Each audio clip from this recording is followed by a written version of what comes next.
Andrew Ravens here of eFightNews.com and RavensNewsPost.com, WrestleNewsPost.com.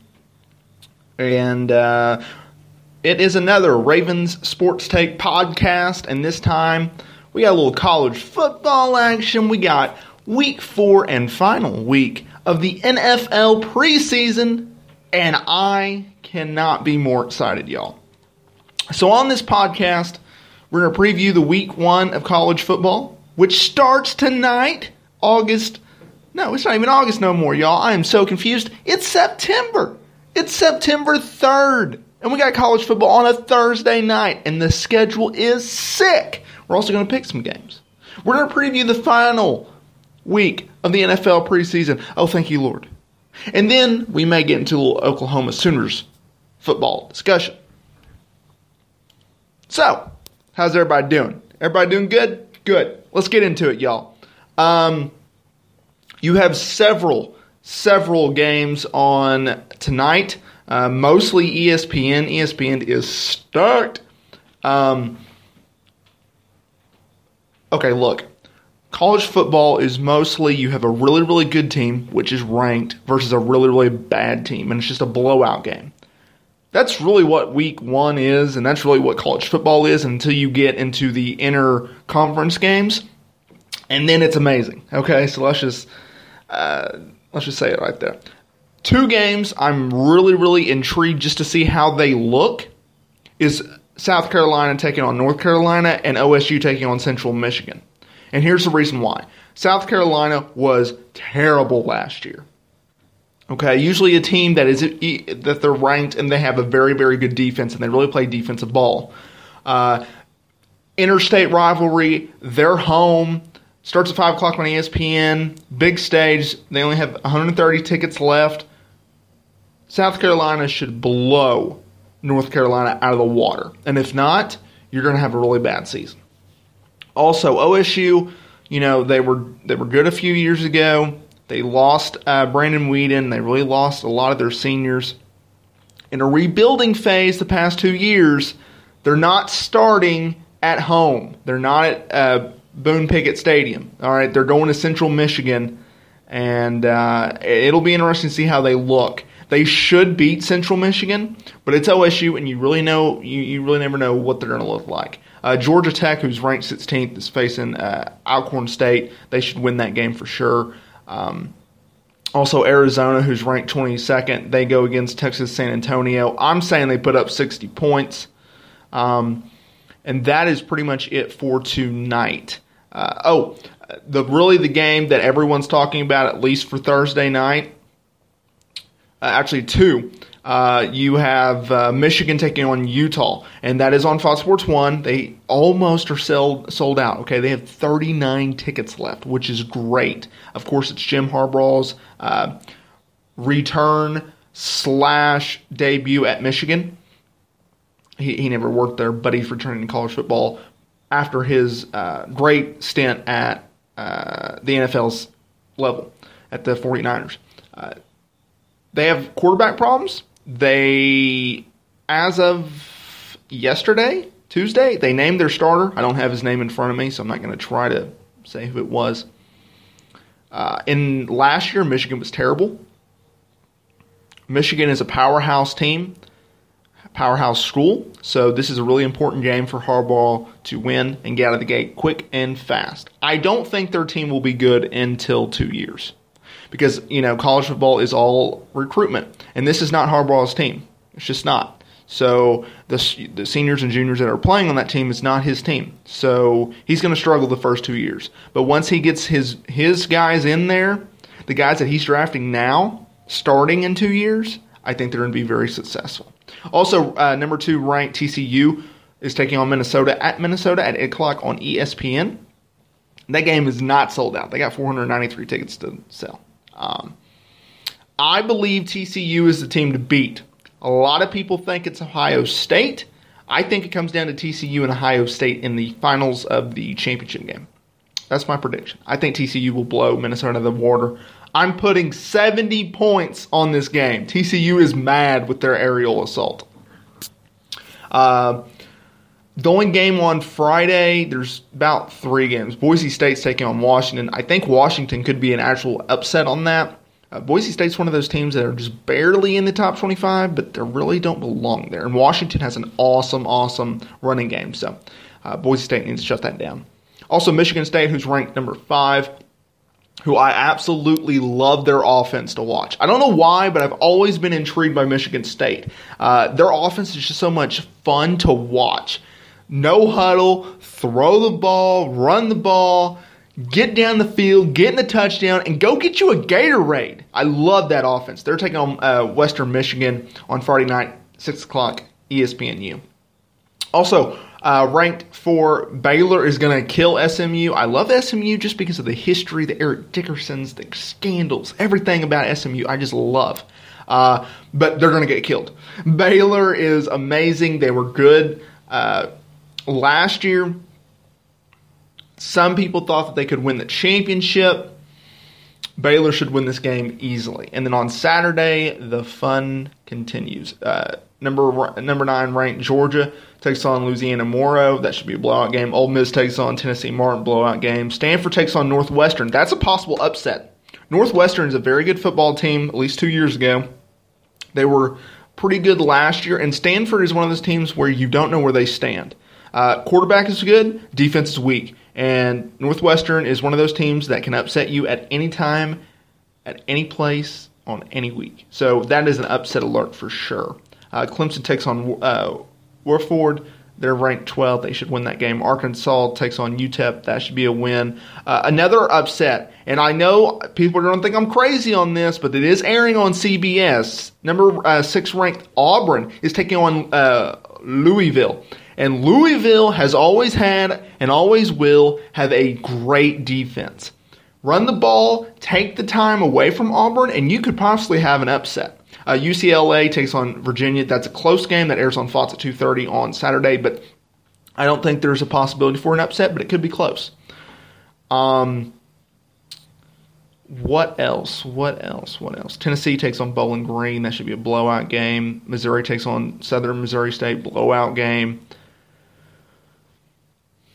My Oklahoma Center takes on Akron, and we'll get into that in a minute. Arizona State takes on Texas A&M. That should be a very, very, very interesting game. But Arizona State they need a real good rebound, and I think they will on here. Notre Dame takes on Texas. That'll be a good game. I don't think Texas has a chance of beating Notre Dame, even with Notre Dame having the quarterback question mark after losing Golston. Bama takes on Wisconsin on the 7 o'clock ABC game from Arlington, Texas at AT&T Stadium, and that will be a blast to watch. Bama should win it, but Wisconsin, do not sleep on Wisconsin. They could be an upset to Bama if they don't come out there and pound the rock. Bama's quarterback is not what it used to be, okay? They do have a run game, but it is completely different. Bama is not the team from 2 years ago. Bama is worse than last year. Amari Cooper's gone. Question marks at the quarterback position. I don't even know who their quarterback is.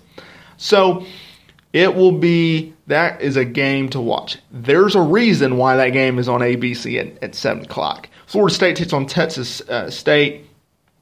Everett Golston is transferring from Notre Dame to Florida State, was named starting quarterback for Jimbo Fisher. That should be interesting. How will the team look without Jameson Winston for the first year? But Florida State should win that. Oregon State will absolutely murder Washington. They need to get the corner ready and the medics on standby.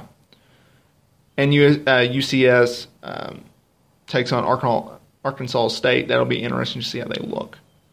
And then on Monday night, just to wrap it up real quick, Ohio State takes on Virginia Tech on ESPN 7 o'clock. Who will be their starting quarterback? Will it be JT Barrett? Will it be the big guy? I mean, who is it going to be? That'll be an interesting game just to see what they look. And I will say this, and this is very interesting. This is one of... Actually, I have 2 quick little things here. And I love ticket stats, right? Most of these games have 2, 3, 4, 500 seats left, okay? They need to sell tickets, but it's not that bad. Florida State against Texas State at Doak Campbell Stadium in Tallahassee has 1,500 tickets left, starting at $23. Yikes. Here's another interesting stat. Virginia Tech has 1,100 tickets available, but those are for $209. So basically, all the cheap seats and nosebleeds are going to be filled, but all the expensive tickets, they're not going to be sold, which is usually the opposite. And also, and here's a startling fact, UCS has 2,400 tickets available for their game against Arkansas State at Los Angeles Memorial Coliseum in LA. That is insane. Those tickets are starting at $31. We'll do some quick picks real quick. Well, actually, I already did those, didn't I? So we will skip that part. Let's hop into the NFL preseason. I try not to keep these podcasts too long, but I really just try to get to the point and give you guys the good shit. So that's just how it is. Let's see. Seattle plays Oakland tonight. Usually, okay, the Week 4 preseason is very odd. Because in Week 3, they play their starters for pretty much the first half. And then on the last week, either ball clubs play their starters for 3 quarters or they don't play them at all. So, like, you could say, well, how is so-and-so going to play? But you don't know if he's going to play or not. Like, for instance, the Jets. Oh, my God. The Jets. So you have Mark Sanchez, right? I'm sorry. Excuse me. Not the Jets. The Eagles. So you have Bradford, Sanchez, and Tebow. Well, Tim Tebow looked really good in his first 2 preseason games, but he didn't play at all in the third. That's weird. Mark Sanchez is Mark Fumble Sanchez. You get what you get with him. And Bradford, of course, is the starting quarterback, and they're not going to play him at all. If they play him in Week 4, I will be very surprised because Bradford always gets hurt.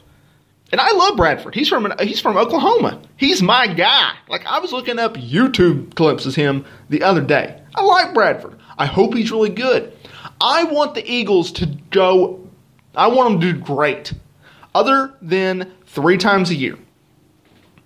Twice in a divisional game against my Dallas Cowboys. I want them to be terrible, okay? I don't want Bradford to be injured. I don't want Murray to be injured. I just don't want them to play that game, okay? Obviously, they will if they're not injured, but I just don't want them to show up. And then, if they are good, and they do make it to the preseason, or the playoffs, and my Dallas Cowboys make it to the playoffs, I want them not to show up when we play them because they will destroy us, okay? It's just going to happen. So, it will be interesting to see if 1, Bradford plays. I would be shocked. 2, will Tim Tebow get time? And 3, will Mark Sanchez play just the entire game because he will be the backup quarterback for the Philadelphia Eagles. Green Bay will not play any of their starters after the Jordy Nelson, and then there was another guy that got injured, but he should be back by the early part of the regular season. Also, another question mark, and then we'll get out of here, is the New England Patriots. As of right now, as of this recording, we do not know if Tom Brady is going to play the first 4 games of the regular season or he is not. Will Johnny Garoppolo play for him or will he not? That's just how it is. So, if Brady doesn't know his fate going into this game, some think Patriot, and I think this argument is very, very flawed. Some people think that they should play Brady in this game so he can be ready in case he is not playing for the first 4 games and he does return in October. Because if you really think about it, while he would be suspended for 4 games, their bye is week 5. So you are gone for 5 weeks. You're not playing football for 5 weeks even though it's Tom Brady. He'll get around to it. Some people think that they should make him play the entire game, which I think is idiotic. What is going to change the fact of you're playing a preseason game that does not count, that you're risking injury, so you can prepare for something that you're going to be laid off for 5 weeks? What's the difference between not playing this game and playing this game and still having a 5-week layoff and returning to the regular season that matters on a long layoff? What's the difference? What's the difference? He's going to have a 6-week layoff? Come on, y'all. It's a layoff. He's going to have time to adjust, but he'll be put through the ringer in practice that week. And guess what? He won't get injured. Jesus. You know, it amazes me. Some of these guys on ESPN, you wonder, how did you get your job? That's all. All right, y'all. Let me know what y'all think of the commentary below. Hopefully I wasn't too blunt. If I was, I apologize. But I guess it's just how it is. I am Andrew Ravens at eFightNews.com, WrestleNewsPost.com, and RavensNewsPost.com. It is September 3rd, y'all. It is almost the weekend. Enjoy it. Enjoy your football. We'll be back on Tuesday for another podcast.